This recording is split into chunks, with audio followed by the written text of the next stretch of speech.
Di kasus ini, saya akan menerapkan bagaimana principle of animations dapat membuat sebuah animasi yang lebih hidup dibanding Anda tidak menerapkan prinsip-prinsip tersebut. Oke, di sini seperti Anda lihat, saya telah membuat sebuah logo dengan bentuk yang saya buat dari sebuah garis dan saya bentuk sedemikian rupa, dan juga saya tata dengan sebuah susunan kata studio, Apple Studio. Oke, nah saya ingin membuat sebuah animasi yang saya tampilkan di front, Oke, yang dimana semua objek ini pada saat di frame awal tidak memperlihatkan keberadaannya. Jadi saya geser dia ke atas sehingga setelah saya kasih sebuah kamera, dia akan tidak tampak dari dari luar kamera. Nah, principle of animation di sini bisa saya terapkan untuk memberikan sebuah pergerakan yang lebih dinamis dibandingkan tidak menggunakan itu. Saya menggunakan tombol auto key, selalu set key, kemudian saya geser ke frame 5, ini saya turunkan seperti ini. Ya, sehingga Anda akan melihat suatu gerakan seperti itu. Seperti itu. Oke, saya melihat gerakannya terlalu pelan. Ini saya geser mendekati ke angka di bawah 5 sehingga gerakannya terlalu cepat. Mungkin 4 saja mungkin. Ya, oke. Nah, seperti Anda lihat, gerakan awalnya adalah seperti ini. Kemudian saya mencoba untuk menerapkan principle of animations dengan sebelumnya saya mengganti titik pivot dari yang di tengah menjadi di bawah, dan bila saya menggunakan perintah scale atau squash atau scale yang nomor 3, saya matikan dulu auto key, saya pilih dulu pivot ini, Anda akan memberikan suatu perintah squash secara manual.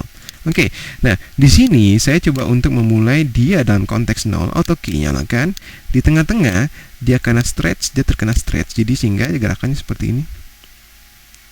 Dan kemudian dia kena impact dari gerakan sebelumnya, seperti ini, saya normalkan. Nah, kemudian saya memberikan gerakan secondary movement dari gerakan yang sebelumnya. Saya gerakan squash ke bawah, sehingga kalau misalkan saya playback, kemudian saya bikin gerakan pantul ke atas dan saya normalkan.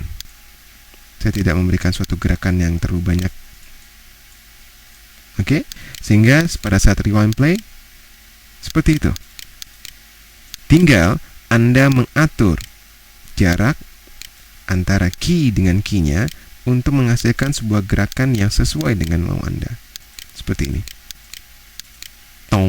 Ya. Oke, ini adalah suatu gerakan yang saya ambil principle of animation dengan konteks squash, stretch, dan fall through, atau bisa juga masukkan secondary movement, secondary actions. Dan daunnya pun juga saya akan berikan konteks seperti itu. Ya, di sini ya dia otomatis lebih lamban supaya tidak distorsi. Oke, terus kemudian saya ikutkan dia ke bawah seperti ini, dan dikarenakan dorongan yang sangat kuat dia terpental ke atas. Ya, saya bikin gerakannya seperti itu. Kita playback, terus kemudian dia jatuh lagi ke bawah, dan dia ke atas kembali. Ya. Nah, sehingga Anda akan mendapatkan sebuah gerakan seperti ini. Ya. Gerakan yang dinamis. Dan saya juga bisa memvariasikan gerakan ini dengan menggunakan rotasi. Rotasinya saya mainkan dari si daunnya. Pada saat dia mental, ini saya geser ke sana, sehingga gerakan seperti ini. Seakan-akan dia melakukan proses akrobat. Ya. Pada saat saya rewind, saya play, hasilnya seperti itu. Kalau Anda perhatikan lagi, saya ulangi. Oke. Nah, ini adalah suatu proses yang memungkinkan saya bisa menghidupkan sebuah logo dengan mengandalkan atau menerapkan principle of animations.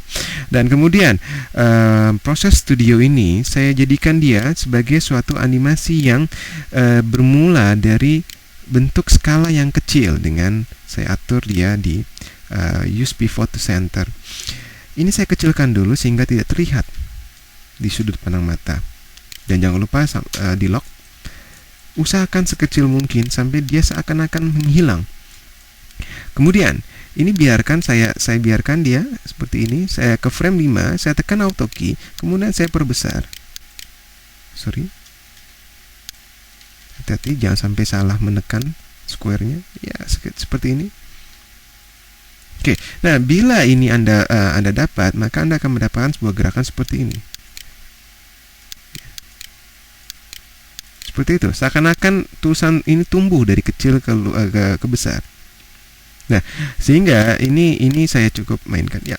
Nah, kalau saya teks ini, saya masih dalam konteks teks, tidak menerapkan konteks principle of animation, akan jadi seperti ini. Tetapi bila saya menerapkan proses principle of animation, saya memberikan suatu gerakan tambahan dari gerakan sebelumnya, secondary movement dan follow through dari gerakan sebelumnya. Sehingga Anda akan mendapatkan sebuah gerakan begini. Ya, ini saya cepatkan ya, framing. Saya rewind, saya play. Anda akan melihat sebuah gerakan yang memberikan satu kesan dinamis dari gerakan sebelumnya. Oke, nah dari kesemua gerakan ini, kemudian saya atur timingnya. Kapan dan di mana huruf-huruf ini akan bermunculan.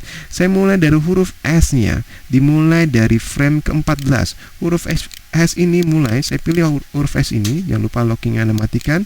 Kemudian saya geser semuanya, saya mulai dari sini. Kemudian setelah huruf S, di 20 muncul huruf T pada saat di titik segini. Kemudian muncul lagi huruf U di frame segini, secara berurutan, sehingga Anda akan mendapatkan suatu pemunculan sebuah huruf secara dinamis satu persatu. Ya, ini pun juga seperti itu, saya geserkan seperti ini. Ya, maka Anda akan mendapatkan suatu koreografer gerak baru seperti ini. Tong. Nah, silakan kemudian Anda melakukan proses kreativitas lagi untuk menghasilkan sebuah gerakan seperti ini. Yang dimana saya coba untuk mengkomparkan yang tidak menggunakan teori dasar animasi, principle of animation, dan yang menggunakan teori dasar animasi.